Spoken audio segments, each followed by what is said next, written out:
اهلا بيكم، ازيكم؟ عاملين ايه؟ يا رب تكونوا خير. جيلكم فيديو جديد، وصفة جديدة. وهنعمل النهاردة جزء من الفرخة اللي احنا عملناها في الفيديو اللي قبل ده. لما جبنا الفرخة وقطعناها لكذا أكلة. النهاردة هنعمل الوراك. طبعا انا معايا وركين بتوع الفرخة، بس زودت عليهم كمان ورك، غسلتهم كويس قوي، نقعتهم في دقيق وملح وخل وليمون، وسبتهم كده يعني حوالي نص ساعة منقوعين. وبعد كده شطفتهم كويس وصفتهم في المصفى. هجيب بقى السكينة الرفيعة ديت وهمسك كل الوراك اللي معايا، هديها فتحات كده بالسكينة الرفيعة، ببوز السكينة هعمل فيها كذا فتحة.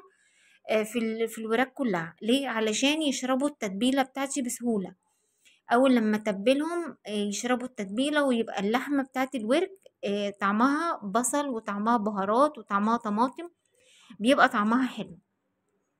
كلنا طبعا عندنا مبشرة في البيت، هنجيب بقى البصلية، وعلى الفتحة الواسعة ديت هبشر البصلاية.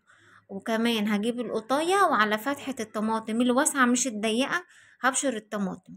عايزة اقول لكم ان انتوا لما بتبشروا البصل بيديكي طعم، ولما بتقطعيه على ايديكي بيديكي طعم، ولما بتضربيه في الكب بيديكي طعم تاني خالص. فجربي بقى ان انت تتبلي الفراخ بالبصل والطماطم مبشورين، بيدي طعم حلو جدا. حط بقى عليهم بهارات، معايا فلفل اسود وكمون وكزبرة، بهارات فراخ، توم بودرة وبصل بودرة، مكعب من المرقة وحبهان ومعلقة من السكر.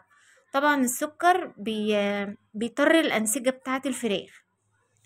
فحط بقى مجموعة البهارات ديت.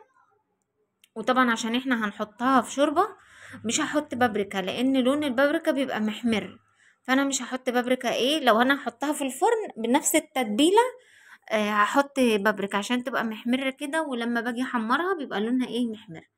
هنزل عليهم بقى بورق لورا، وهقلب كل الكلام ده كله كده مع بعضه.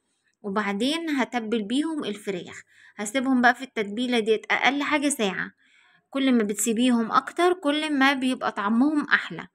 خلاص هنجيبهم بقى كده زي ما انتم شايفين، هندخل جوه الجلد، ويعني نمسحهم كويس قوي بالتتبيله، ندخلهم في كل مكان في الورك. تمام، هتلاقوا طعمهم حلو جدا. طبعا واحنا كده شغالين، بعديها بساعة هروح جايبة حلة على النار، احط فيها مية بتغلي. واول لما المية تغلي هنزل بالوراك فيها. الوراك بتقعد على النار نص ساعة بس، لكن الصدور بتقعد اكتر من كده. طبعا انا ما يعني صورت الحتة بتاعت الشوربة والتسوية بس ما جاتش. كده الفيديو خلص، مع السلامة، اشوفكم في فيديو